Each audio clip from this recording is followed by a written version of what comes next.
कांद्याचा प्रश्न महाराष्ट्रात गाजतोय। धनंजय मुंडे केंद्रीय मंत्र्यांना भेटायला गेले दिल्लीला, पण त्यापूर्वीच फडणवीसांनी जपानमधून बोलणी केली आणि प्रश्नही सोडला। खरं तर ही जी राष्ट्रवादीचा जो ग्रुप जेव्हा या सत्तेमध्ये सहभागी झाला त्यावेळेस त्यांनी सांगितलं होतं की आम्ही विकासासाठी चाललो। आता हा विकास नेमका त्यांचा स्वतःचा होता का या राज्याच्या शेतकऱ्यांचा होता हे कळायला आता खऱ्या अर्थानं मार्ग आता सगळ्यांना कळलेला आहे। खऱ्या अर्थानं स्वतःला वाचवण्यासाठी हे सत्तेत गेलेत, शेतकऱ्यांसाठी किंवा राज्याच्या तरुणांसाठी किंवा महागाई कमी करण्यासाठी हे गेलेले नाहीत, स्वतःचा विकास करण्यासाठी गेलेत। हे आतातून सिद्ध झालेलं आहे। जे आता सांगतात की कांदा आता केंद्र सरकार खरेदी करेल, नाफेडच्या माध्यमातून करेल। मग माझा सवाल असा आहे माझ्या मित्राला, जपानवरून बोलतात आहेत म्हणून, की केंद्र सरकारनेच 40% निर्यात शुल्क त्या ठिकाणी लावलेलं आहे। मग केंद्र सरकारला सांगून 40% निर्यात शुल्क का कमी केला नाही? एकीकडे नाफेडनी मागच्या काळातही कांदा घेतलेला नाही, ज्यावेळेस कांद्याचा प्रश्न महाराष्ट्रात उभा झाला। नाफेडनी ना तूर घेतली, ना चणा घेतला, ना कापूस घेतला, आणि त्यामुळे शेतकऱ्यांची जी काही आर्थिक परिस्थिती कमजोर करण्याचं काम सातत्यानं भाजप प्रणित व्यवस्था करते आहे। याचं उत्तर भाजपला आणि राज्याच्या आणि केंद्राच्या सरकारला द्यावं लागणार आहे। या पद्धतीनं गोल गोल इत्ता पाणी ही जी काही भाजपची प्रणाली आहे आणि शेतकऱ्यांना सातत्यानं गुमराह करण्याचं, त्यांची दिशाभूल करण्याचं पाप जे बीजेपी करताय त्याचं उत्तर शेतकऱ्यांना बीजेपीला द्यावं लागणार आहे। आज कांदा हा नाशिवंत आहे, शेतकऱ्यांच्या उरावर जखमेवर मीठ चोळण्याचं पाप केंद्रातल्या सरकारने 40% निर्यात शुल्क लावून केला। तो कांदा आता त्यांनी ऑक्शन बंद करून टाकलेत। कांदा जो खराब होणार आहे त्याचे पैसे काय देणार आहेत का? असे अनेक प्रश्न या ठिकाणी निर्माण झाले, ज्याला शेतकरीच कळला नाही, ज्या देशातला अन्नदाताच कळला नाही, ज्या प्रधानमंत्र्यांनी शेतकऱ्यांना आतंकवादी म्हणालेत, खालिस्तानी म्हणालेत, आंदोलनजीवी म्हणालेत। या भाजपच्या केंद्राच्या नरेंद्र मोदीच्या सरकारकडून काही आता शेतकऱ्यांच्या अपेक्षाच राहिल्या नाहीत। पण शेतकरी पेटून उठला तर भाजपची ही सत्तेची मस्ती ही आता उतरवल्याशिवाय शेतकरी शांत बसणार नाही, अशी परिस्थिती आज महाराष्ट्रामध्ये आहे। धान उत्पादकांचे गेल्या 4 महिन्यापासून धानाचे पैसे अजूनपर्यंत मिळाले नाही का? व्याजासकट देणार आहे? शेती हंगाम सुरू आहे, शेती हंगामाला पैसे लागतात शेतकऱ्यांना, पण सरकार शेतकऱ्यांशी गंमत जम्मत करत आहे। ही गंमत जम्मत भाजपला आणि सत्तेमध्ये बसलेल्या या मस्तीखोरांना धडा शिकवल्याशिवाय शांत बसणार नाही, अशी परिस्थिती आज राज्यामध्ये आहे। कृषी मंत्री दिल्लीत गेले असताना या विषयावर बोलायला फडणवीस तिकडून बोलले, आलबेलने असं वाटतंय दोन्ही या महाराष्ट्राच्या पहिलेची ईडीचं आणि आता एड्याचं असं जे सरकार आहे, हे सरकार जनतेसाठी नाही, हे स्वतःच्या सत्तेच्या मस्तीसाठी या सरकारमध्ये आहेत असं चित्र आपल्याला पाहायला मिळतं। 2-2 उपमुख्यमंत्री राज्याच्या मुख्यमंत्र्याच्या खुर्चीवर डोळा लावून बसलेले आहेत, आणि म्हणून हे सत्तेची मस्ती करणारं हे राज्यातलं पहिलेचं ईडीचं आणि एड्याचं आताचं सरकार हे आपल्याला पाहायला मिळतं। दादा भुसेंनी म्हणलं की 1-2 महिने कांदा तुम्ही खाल्लं नाही तर काय फरक पडणार आहे थोडी महागाई? मी तुम्हाला सांगतो की इतके विद्वान या सरकारमध्ये मंत्री आहेत, म्हणजे हे सरकारच तसं आहे, यांच्या विद्वत्तेला कोणीच आता कोणीच लागू शकत नाही अशी परिस्थिती आज आहे। हे लोकांना स्वतःच, कारण की नरेंद्र मोदी ज्यावेळेस या देशामध्ये महामारी कोरोनाच्या रूपाने आली तर डॉक्टरांना औषध सांगायची गरज नव्हती, मोदीच सांगायचे। ते डॉक्टरेट पण आहेत, डॉक्टर किंवा त्यांनी सगळेच कोर्सेस केलेले आहेत। तशासारखे राज्याचे मंत्री आहेत, त्यांचेच अनुयायी आहेत, आणि त्याच्यामुळे अशा पद्धतीच्या फालतू गोष्टी सांगून शेतकऱ्यांच्या जखमेवर मीठ सोडण्याचं काम राज्यातले माजी कृषी मंत्री आणि आताचे मंत्री देत असतील तर या सरकारमध्ये काय चाललेलं आहे हे आपल्याला आता स्पष्ट होतं। त्याच्यामुळे या सगळ्या मंत्र्यांच्याबद्दल किंवा राज्याच्या सरकारच्याबद्दल किंवा केंद्राच्या सरकारबद्दल बोलायला आता काहीच राहिलेलं नाही, कारण की यांनी सगळ्या देशाचं राज्याचं सत्यानाश करून ठेवलेलं आहे, प्रत्येक स्तराचं करून ठेवलेलं आहे. काल आपण पटवाऱ्याच्या नोकर भरतीच्या याच्यामध्ये पाहिलं, यांनी सांगितलं की आम्ही प्रायव्हेट कंपनीला भरती दिलेली आहे, टाटाच्या कन्सल्टन्सीला दिलेली आहे. मग आता काल जो सर्व्हर डाऊन झाला त्याच्यामध्ये जे काही मुलांचं नुकसान झालं, त्यांना अनेक गोष्टीला त्रास भोगावा लागला, त्याची जबाबदारी काय? पेपर फुटतात आहे त्याची जबाबदारी काय? करोडो अरबो रुपये तरुणांकडून जमा करणं आणि त्यांना नोकरीला आम्हीच दाखवणं हे तर सगळ्यात मोठं पाप आहे. 420 गुन्हे दाखल झाले पाहिजे राज्याच्या सरकारवर. तरुणांना नोकऱ्याचा आम्ही देऊन फसवण्याचा गुन्हे दाखल यांच्यावर झाले पाहिजेत. अशी परिस्थिती आज राज्यामध्ये आहे. तरुणांमध्ये मोठा उद्रेक राज्याच्या या भाजपप्रणित एड्याच्या सरकारबद्दल तरुणांमध्ये आहे. अजितदादा मुख्यमंत्र्यांना ठाण्याच्या प्रश्नावर जाब विचारतात, त्यामुळे कुठेतरी अजितदादांना आवरा अशी विनंती जी आहे भाजपच्या आमदारांनी भाजप म्हणजे पक्षश्रेष्ठींना केल्याची माहिती आहे. यांच्यात खूप सारं होणार आहे पुढच्या काळात, पण या सगळ्या येड्याच्या सरकारमध्ये महाराष्ट्राचं नुकसान होत आहे. आम्हाला यांच्या गंमत जम्मतमध्ये नाही पडायचं आहे, पण महाराष्ट्राचं जे नुकसान होत आहे, महाराष्ट्राच्या जनतेचं नुकसान होत आहे, ती भरपाई कोण काढेल? यांच्या गमती जमतीमध्ये सत्तेच्या लालसीपोटी भय आणि भ्रष्टाचाराने बनलेलं हे महाराष्ट्राचं सरकार आहे. या सरकारमुळे आज महाराष्ट्राचं नुकसान होत आहे. महाराष्ट्र कुठं गेला महाराष्ट्र असा प्रश्न आता महाराष्ट्रातली जनता विचारतात, असं चित्र आज निर्माण झालं. कृषी मंत्री धनंजय मुंडे म्हणतायत की शेतकऱ्यांना आतापर्यंत नाफेडकडून जो दिला जाणारा दर आहे तो इतिहासातला सर्वात मोठा दर आहे, शेतकऱ्यांचं नुकसान होणार नाही असंही ते म्हणाले. हे सगळे ऐतिहासिकच निर्णय करतात. शेतकऱ्याला आत्महत्या करणं लावणं हे यांच्यासाठी ऐतिहासिक निर्णय असतो. त्याच्यामुळे मी या लोकांवरच्या प्रतिक्रिया देणं हे खरं तर शेतकरी, मी मगाशी सांगितलं की शेतकरी आता पेटून उठणार आहे या लोकांच्या या फालतू चर्चेचं. कारण की नाफेड ही सरकार शेतकऱ्यांना माहिती आहे. यांच्या ज्या शासकीय केंद्र सरकारच्या आणि राज्य सरकारच्या ज्या म्हणजे धान्य खरेदी ज्या व्यवस्था आहे या पण शेतकऱ्यांना माहिती आहे.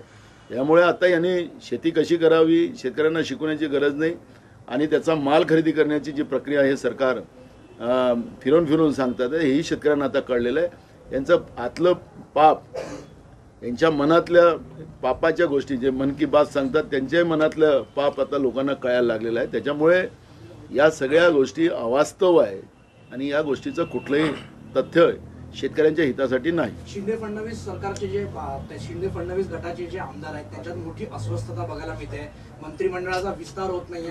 मागून आले अजित पवार आणि सोबत 8-9 मंत्र्यांना कॅबिनेटची शपथ दिली, तर कुठेतरी असं बघतायचं आगे आगे क्या होता देखो.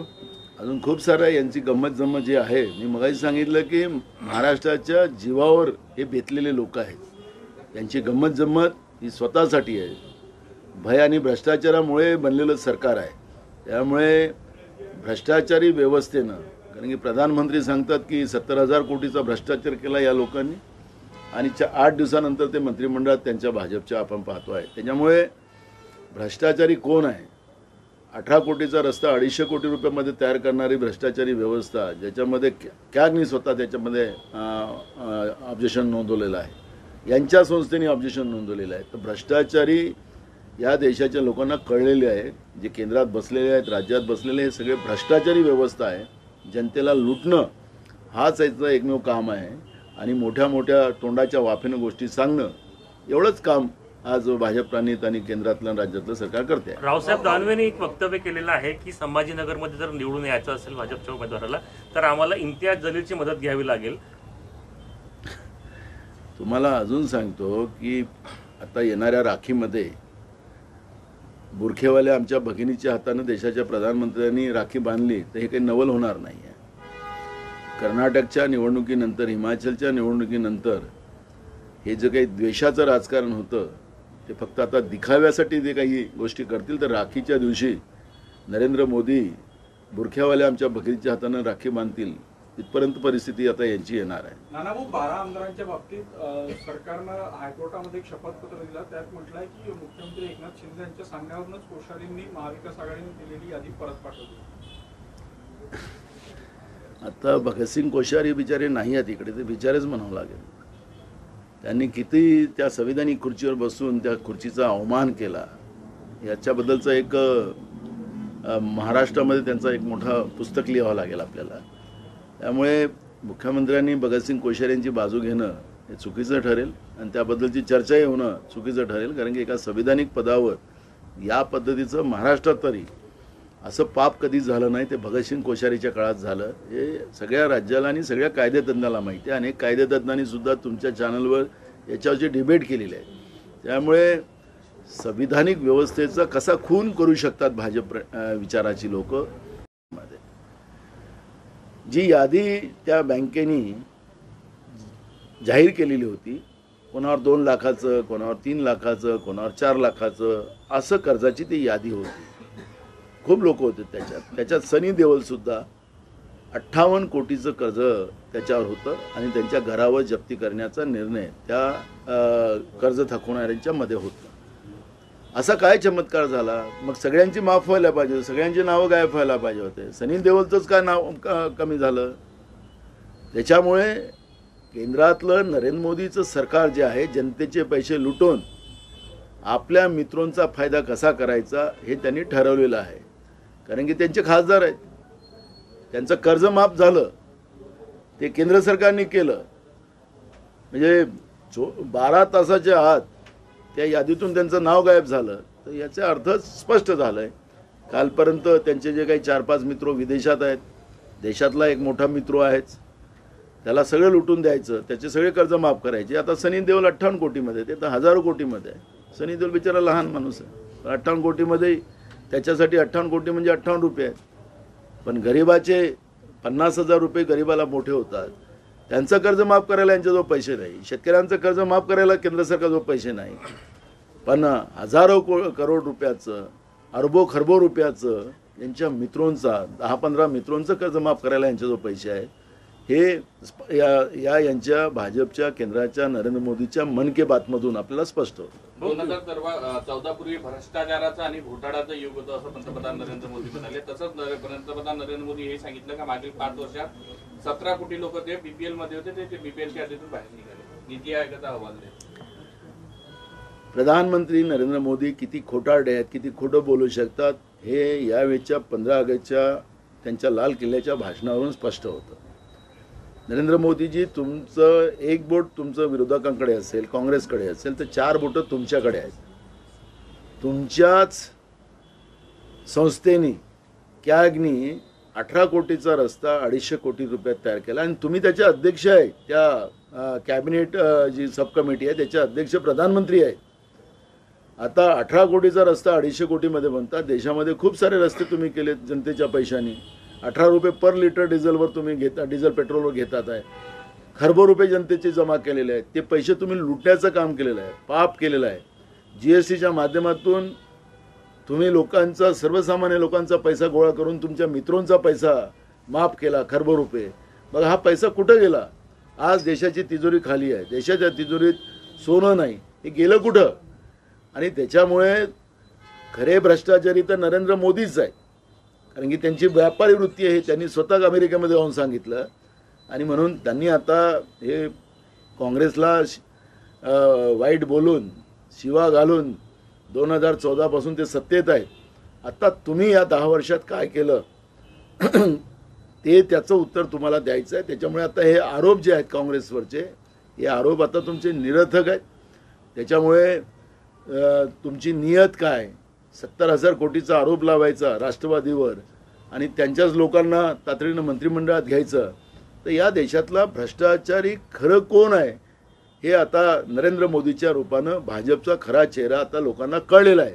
त्याच्यामुळे या सगळ्या व्यवस्थेच्या बाबत आता नरेंद्र मोदींना बोलायचा अधिकार पण राहिलेला नाही.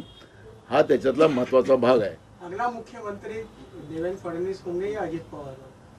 दोनों नहीं बनेंगे. भाऊ, कांदा प्रश्न निकाली लागलाय असं म्हणता येईल का? कारण 2 लाख क्विंटल कांदा जो आहे, मेट्रिक टन कांदा जो आहे, तो केंद्र सरकार खरेदी करणार आहे. नाशिक आणि नगरचे केंद्र जे आहेत त्या केंद्रांवर कांदा खरेदी केला जाणार आहे आणि 2410 एवढा प्रति क्विंटल हमीभाव देणार. त्यामुळे कांदा प्रश्न मार्गी लागलाय असं म्हणता येईल. छगन भुजबळ विरोधी पक्षात होते, कांद्याला 350 रुपये त्याला बोनस द्यायचा शेतकऱ्यांना पर क्विंटल, हा निर्णय झाला, तो अजूनपर्यंत मिळाला नाही. आता ते सत्तेत गेले. त्याच्यामुळे लबाडाचं जेवण जेवल्याशिवाय खरं होत नाही, हे आपल्या महाराष्ट्रातल्या मराठी भाषेमध्ये सांगण्यात येतं. ही लबाड वृत्ती आहे आणि या लबाड वृत्तीचं जिथपर्यंत, आणि कांदा हा नाशिवंत आहे, मी मगापासून सांगतो आहे, ज्यांना शेतकरी कळला नाही, शेतकऱ्यांचं दुःख कळलं नाही, असे लोक सत्तेत बसलेले. आता नाफेड कोणत्या वर्षी चालू करेल खरेदी, तिथपर्यंत कांदा विकायचा की नाही शेतकऱ्यांनी, त्याची वाट पाहायची काय, हे सगळे प्रश्न आहेत. म्हणून लबाडाचं जेवण जेवल्याशिवाय खरं नाही, हे संबंध आहे ते खरं आहे. गौतम अदानीचं संपत्ती जी आहे ती पुन्हा वाढ झालेली आहे. टॉप 20 श्रीमंत जे आहेत त्यांचं नाव बिलकुल होणार आहे, कारण ते जनतेचे पैसे जे GSTच्या रूपाने लुटून चालले जातात ते सगळे अदानीच्या घरीच जातात. हे सरळ सरळ आहे, त्याचं सगळं कर्ज माफ करलं जातं आणि लोकांचे पैसे त्याच्या घरी. इतकं सोपं काम चाललं आहे, त्याच्यामुळे तो जगातला श्रीमंत माणूस होणार आहे. भारत देशातले सगळे पैसे त्याच्या घरी, केंद्राच्या तिजोरीत नसतात. हे त्याच्यातलं सगळ्यात मोठं उदाहरण अगर देता आलं तर भगतसिंग कोश्यारी त्याच्यातले एकमेव आपल्याला कळेल. महाराष्ट्र कैबिनेट मंत्री ने विवादित बयान दिया है जिसमें उन्होंने कहा है कि अगर रोज मछली खाते हैं तो ऐश्वर्या राय जैसी आंखें होगी. तो ये महाराष्ट्र के कैबिनेट मंत्री ने इस तरीके से बयान देना, नहीं, उसके आगे कहा उनने, लड़कियां पटाने को भी अच्छी होती है. महिलांचा अपमान करायचं कसा, हे भाजपच्या ये भाजप के लोगों को बताने की जरूरत नहीं है. नरेंद्र मोदी जी संसद में मणिपुर के विषय में जो जवाब उन्होंने दिया वो समझने लायक है. मणिपुर में महिलाओं को नंगा कर कर, उनके ऊपर अत्याचार कर कर उनको जलाया जाता है. एक घटना नहीं, 5000 घटना के ऊपर हो गई. अभी भी मणिपुर जल रहा है. लेकिन जिस दिन इसका जवाब लोकसभा में नरेंद्र मोदी जी दे रहे थे, उस समय वो हंस हंस के बात कर रहे थे. कौन सी खुशी हो रही थी महिलाओं पे अत्याचार होते समय में, कौन सी खुशी हो रही थी प्रधानमंत्री नरेंद्र मोदी जी को. देश भारत माता का एक हिस्सा जल रहा है और तो भी नरेंद्र मोदी जी हंस रहे. इसका जवाब तो उनको देना पड़ेगा. मणिपुर हमारे देश का हिस्सा है, वहाँ पे हमारे माता बहनों की इज्जत लूटी जा रही थी, तब प्रधानमंत्री हंस रहे थे. और तो उनके भाजपा प्रणीत जो मंत्रिमंडल है महाराष्ट्र में, तो उनसे भी कौन सी उम्मीद की जाए. तो मच्छी खाओ, प्याज खाना बंद कर दो, इस तरह के वक्तव्य कर कर महंगाई पे, जो महंगाई इन लोगों ने कृत्रिम बढ़ाई है, किसानों की आत्महत्या जो इनके वजह से बढ़ती गई जा रही है बीजेपी की विचारधारा के वजह से, बेरोजगारों का देश बनाने ये जा रहे हैं. तो ये जो परिस्थितियां बनती जा रही है, उस मूल मुद्दे को डाइवर्ट करने के लिए इस तरह के पाप करने का और उनके जख्मों पे नमक डालने का पाप ये लोग जानबूझकर करते हैं. और इनके वक्तव्य को बहुत सारा महत्व आप देने की कोशिश मत करो, क्योंकि जनता इसमें और गुस्से में आती है और इनको घूमना भी बंद कर देंगे लोग कुछ दिन के बाद, बीजेपी प्रणीत मंत्रियों को. ऐसी परिस्थिति अब राज्यों में बनी है. धनंजय मुंडे दिल्लीला गेलेले आहेत वाणिज्य मंत्र्यांशी चर्चा करण्यासाठी. त्याच्यापूर्वीच झालं ना पहिले दुसरा प्रश्न घेतला. प्रयत्न आहे का अजित पवार? देखो, हमारे मित्र जापान गए हैं, राज्य के उप मुख्यमंत्री, और जापान से उन्हें प्याज किसानों का प्रश्न हल किया. इस तरह का आपके मीडिया के माध्यम से हम देख रहे हैं. मुझे मेरे मित्र देवेंद्र फडणवीस जी को पूछना है कि प्याज के ऊपर 40% जो निर्यात का जो टैक्स लगाया गया है, वो तो केंद्र सरकार कम कर सकता था, क्यों नहीं किया. अब नाफेड खरीदेगा तो नाफेड क्या होता है वो हमारे राज्य के किसान को पता है. नाफेड ने ना प्याज खरीदा गए बार, डबल इंजन की, अभी तो कितने 3 इंजन और 1 इंजन केंद्र का, 4 इंजन की सरकार हो गई. तो पहले 3 इंजन की सरकार थी, तभी उन लोगों ने नाफेड का ना प्याज खरीदा, ना चना खरीदा, ना तुअल खरीदी, ना कपास खरीदा. किसानों की क्या हालत हुई किसानों को पता है. तो इस तरह की गुमराह करने की जो टेक्निक बीजेपी ने और बीजेपी की मानसिकता के लोगों ने की है, किसानों को आत्महत्या करने के लिए जिस तरह से इन लोगों ने एक से एक योजना लाते हैं आत्महत्या करने के लिए, किसानों से ही पैसे लूटने का, 4 रुपया डीजल पेट्रोल पे किसान के नाम से पैसा लिया जाता है, खरबों रुपया जमा किया जाता है और साल में 6,000 रुपया किसान को देते हैं, 100 रुपया लेते हैं और 5 पैसा देते हैं। क्योंकि प्रधानमंत्री जी ने कहा था, अमेरिका में पहली बार जब गए, इनको तो बयान था, लेकिन प्रधानमंत्री के बाद बनने के बाद ये अमेरिका जब पहली बार गए तो उन्होंने कहा कि मैं व्यापारी हूँ, मुझे व्यापार समझता है। तो उनकी ये व्यापार नीति जो है किसानों को लूटने वाली है, देने से नहीं। आज खतों के दुकानों में, कृषि केंद्रों पे प्रधानमंत्री जी का फोटो लगा है और उसमें मुझे एक बड़ा ताजुब होता है कि अगर फर्टिलाइजर के रेट कम होते तो ठीक है, प्रधानमंत्री जी का फोटो लगा सकते थे। इंसेक्टिसाइड का रेट कम होता तो लगा सकते थे, बीजों का अगर रेट कम होता तो लगा सकते थे, लेकिन इनके रेट तो उन लोगों ने चौगुना कर दिए। किस आधार पर इनने अपने फोटो लगाए? कुछ दिन के बाद किसानी कालिक मत पोत दे उनके फोटो के ऊपर। देश के प्रधानमंत्री का अवमान होने की भी उसमें परिस्थिति हो सकती है। लोग, किसानों में बहुत गुस्सा है और इसलिए इस तरह सब चीज़ें महंगा करके किसान का अनाज सस्ते में लेने का, जब किसान का फसल निकलती तो उसको कम दाम में कैसे किसान की बेचने की परिस्थिति हो, ये मानसिकता की सरकार जो केंद्र में बैठी है। और इसलिए ये कुरगुड़ी का इशू नहीं है इनके आपस का, ये किसानों को सामूहिक रीति बर्बाद करने की व्यवस्था राज्य और केंद्र की सरकार कर रही है। और इसलिए इनके झगड़े में मत फंसो, ये सरकार के एड़े की सरकार में। ये किसानों को बर्बाद करने की नीति जो बीजेपी ने बनाई है उसके परिणाम है कि किसान भुगत रही है। पण भाऊ आता 2 लाख जापान महाराष्ट्र में उद्योग लाने के लिए गए, ऐसी चर्चा चल रही है। अभी क्या घोषणा को सीधा और दूसरा कुछ नहीं है। जो अपने राज्यों में आए हुए, हमारी सरकार में जो आए हुए उद्योग पूरे गुजरात में ये बेच सकते हैं, भेजा नहीं है, बेच सकते हैं।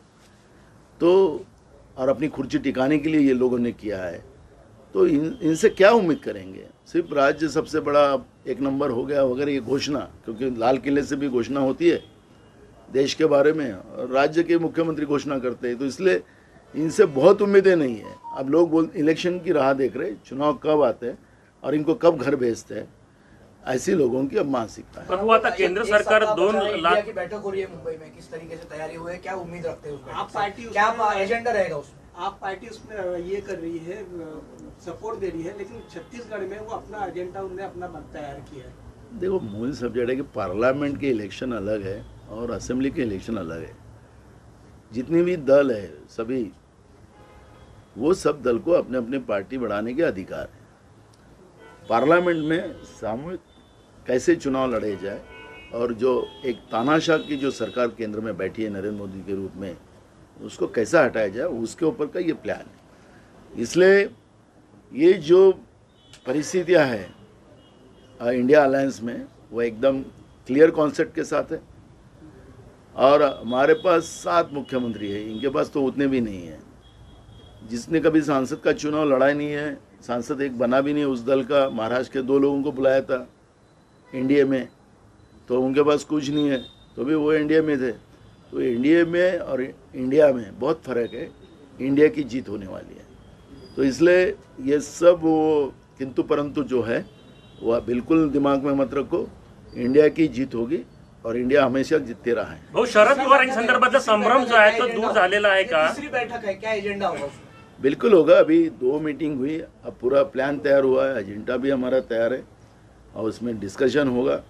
और मुंबई ऐसा एक स्थल है, क्योंकि महात्मा गांधी जी ने भी अंग्रेजों को चले जाओ का नारा भी मुंबई से लगाया था और अंग्रेज को इस देश को छोड़ के भागना पड़ा। वैसे ही ये मुंबई की इंडिया अलायंस की मीटिंग इतनी महत्वपूर्ण है, यहाँ से इंडिया अलायंस का एक बड़ा मैसेज पूरे देश में जाएगा और केंद्र की सरकार को सत्ता से बाहर जाना ही पडेगा, इस तरह की हमारी तयारी आहे। भाऊ तुम्ही म्हणताय मुंबईमध्ये बैठक आहे, पण शरद पवार यांच्या संदर्भातला तो संभ्रम आहे, शरद पवार नेमके इकडे आहे की तिकडे आहे, एक संभ्रम दूर झालाय का? पवार साहेबांनी स्वतः अनेकदा या सगळ्या विषयाचं स्पष्टीकरण दिलेलं आहे।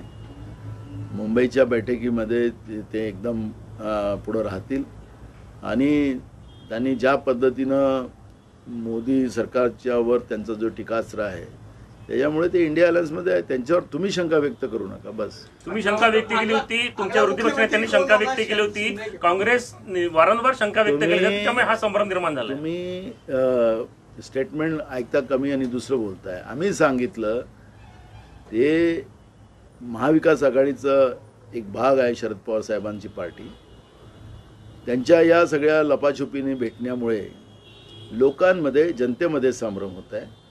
हा संभ्रम होता कामा नये याची काळजी केली. आमच्यामध्ये संभ्रम निर्माण होते असं आम्ही कधीच बोललो नाही. तुम्ही स्टेटमेंट तपासून 58 कोटीचं कर्ज थकवल्या प्रकरणी सनी देओल आणि भाजपाचे सनी देओल त्यांना नोटीस बजावली होती त्यांच्या घराची लिलावाची. मात्र ती नोटीस आता स्थगित देण्यात आली काही तांत्रिक अडचण म्हणून. मित्रोंचा फायदा कसा केला जाईल हे त्याचं एक चांगलं उदाहरण आहे. सनी देओलच्या मॅटरमध्ये जी यादी त्या बँकेने जाहीर केलेली होती, कोणावर 2 लाखाचं, कोणावर 3 लाखाचं, कोणावर 4 लाखाचं असं कर्जाची ती यादी होती.